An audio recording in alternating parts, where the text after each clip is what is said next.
Hello guys, welcome to Pajon Imaging Hub.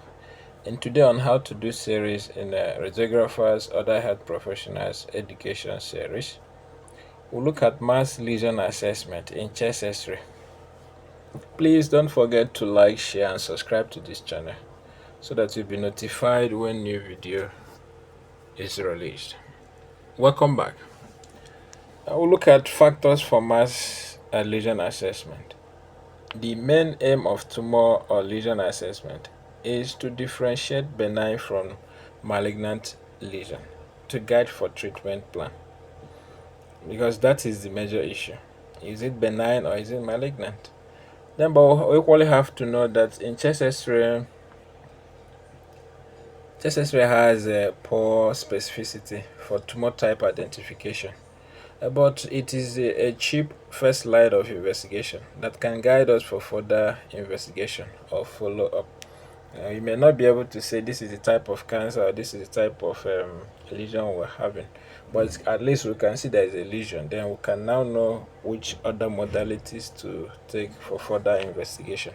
But there's still something the chest X-ray can help us to know, and that is what the main focus of this presentation. Let's take a look at the difference between a nodule and a mass. A nodule in imaging is defined as a lesion smaller than 3 cm. Then anything larger than 3 cm is termed a mass.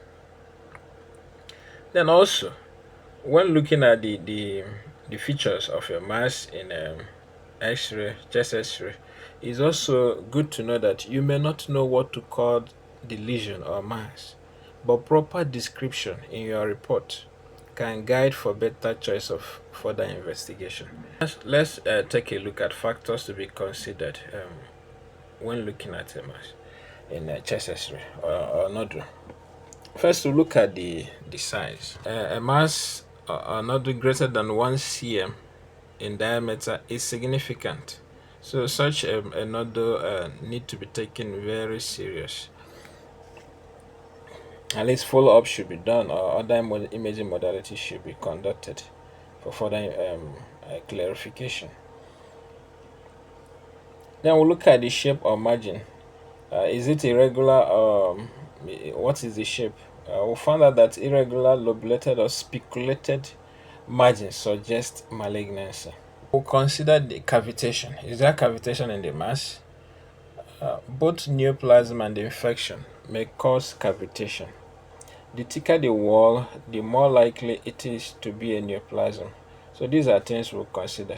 Then generally it is found that if the wall is greater than 5 mm thick, then it is more likely to be neoplasm as opposed to infection like abscess. Then we'll consider the growth. This will do by looking at the previous film if the patient have undergo previous chest X-ray examination. Now we found out that if a nodule maintains stability of size for over 2 years, then it's likely to be benign nodule. We'll then look at the density stroke calcification.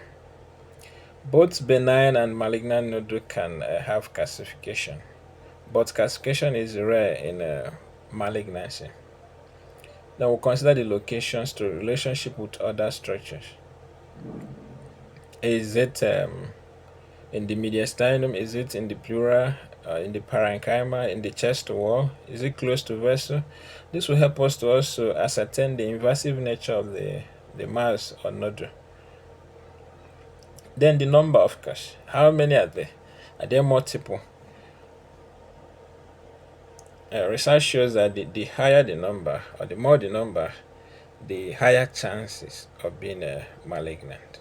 So having known this little theoretical background, so let's look at some of the images. This is a mass lesion in the right lung. Obviously it's big. And this is there's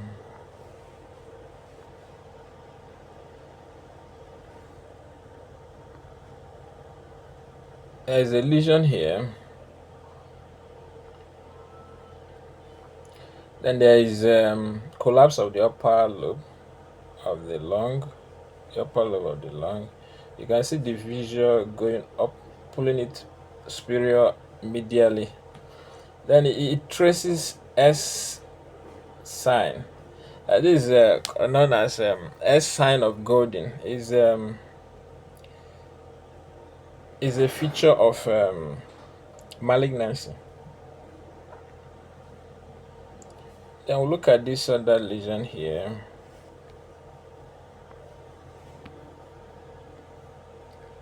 You see the margin. You can appreciate the speculations. There's a mass here. When there is a collapse, you can see the fissure being pulled up. Then you can appreciate the speckles radiating from the mass there. Then this one, the lesions are multiple lesions. So this is on the side of malignancy. Then you look at these two images. This is a cavitation. Now you see that this cavitation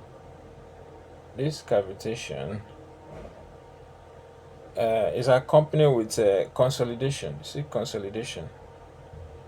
So this is likely a TB a lesion or cavitation.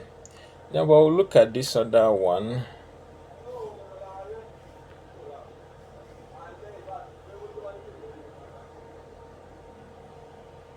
Yeah, this is a cavitation also. But there is no accompanying consolidation, so we cannot really be too sure of infectious disease. So this is a mass that need serious attention. You consider this X-ray. Look at this shadow here. Let's take a close look at it.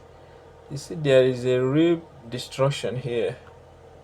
You see that rib did not continue. You see it bent. So this could be as a result of callus formation secondary to rib fracture, but it can equally be a lesion, invasive lesion, that is causing a rib destruction. All right, that's bring us to the end of today's lecture. Thank you. Like, share, and subscribe. Bye for now.